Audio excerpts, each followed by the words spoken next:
The news on point.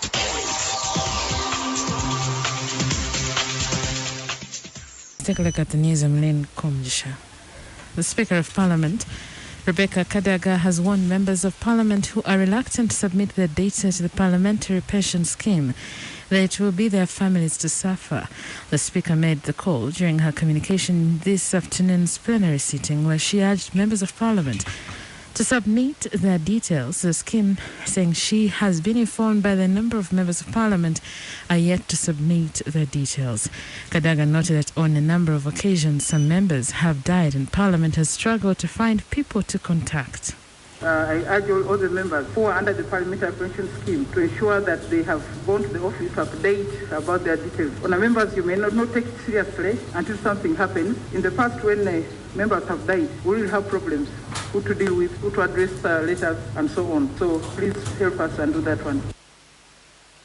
Kadaga has also warned individual members of Parliament against contacting agencies or individuals on behalf of Parliament, saying this power lies only with the Speaker, the Clerk and committee chairpersons. This after she received a complaint from some industrialists who complained about harassment from one of the members of Parliament. I want to remind members that on issues of Parliament, if you are working as a committee, the chair of the committee or the clerk or the Speaker should be the only one to communicate. No individual member of any committee should take it upon themselves to address agencies outside. So I'm warning you because I will take action against you. The Commercial Court has ordered Diamond Trust Bank in Kampala and in Kenya to refund businessman Hamis Chigundu 120 billion shillings that was illegally withdrawn from his account. While delivering his judgment, Justice Henry Peter Donyo said the 120 billion was illegally withdrawn from Chigundu's account by DTB Kenya, which does not have a license to carry out any financial businesses in the country. Following the above grounds, the Commercial Court has ordered DTB Uganda, which connived with DTB Kenya to carry out business in Uganda, to pay Chigundu all his 120 billion. Chigundu's defense counsel Fred Mwema was so happy with the ruling. Speaking to Hamis Chigundu immediately after the judgment, he said after getting his money, he will construct his own bank in Uganda. The Minister for the Presidency, Esther Mbayo, has called on Ugandans to play their role in the fight against corruption as Uganda marks 58 years of independence. The 58th independence celebrations are scheduled for Friday this week at Entebbe State House.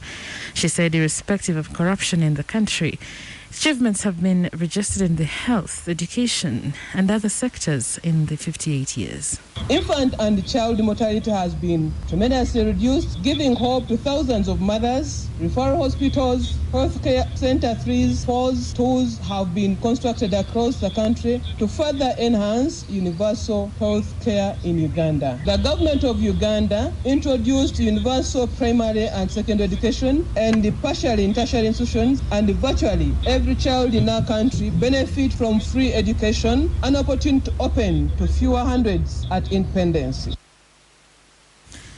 In sports news, long-distance runner Joshua Cheptegei is set to break a long-standing 10,000-meter world record today in Valencia. The record was made by Ethiopia's Kenenisa Bekele in 2005 in Brussels. Bekele set the world record of 26 minutes, 17 seconds and 53 microseconds in Brussels in an event organized by the NN running team, Global Sport Communication and SD Road Runner.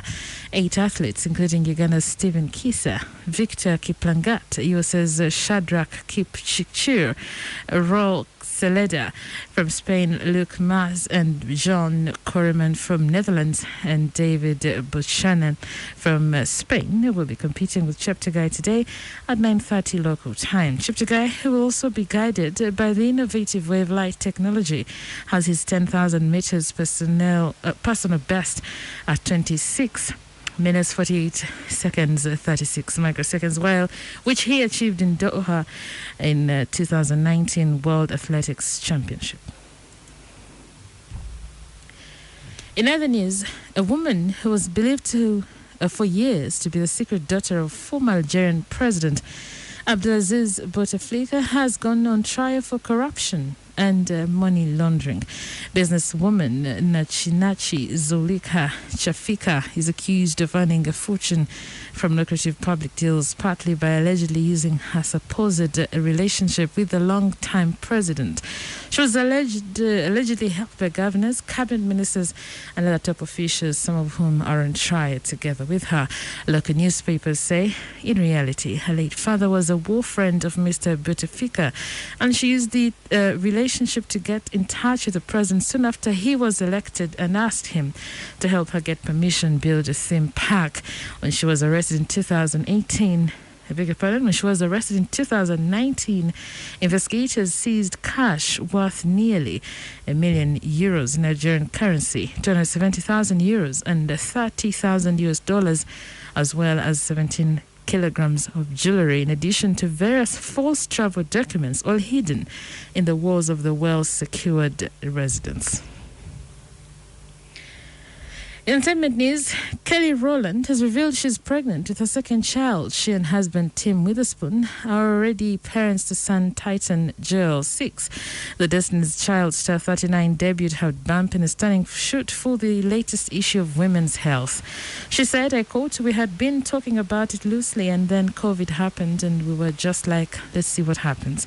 I was thinking, oh my God, my fans are going to be so disappointed. They wanted an album first, but they got a baby.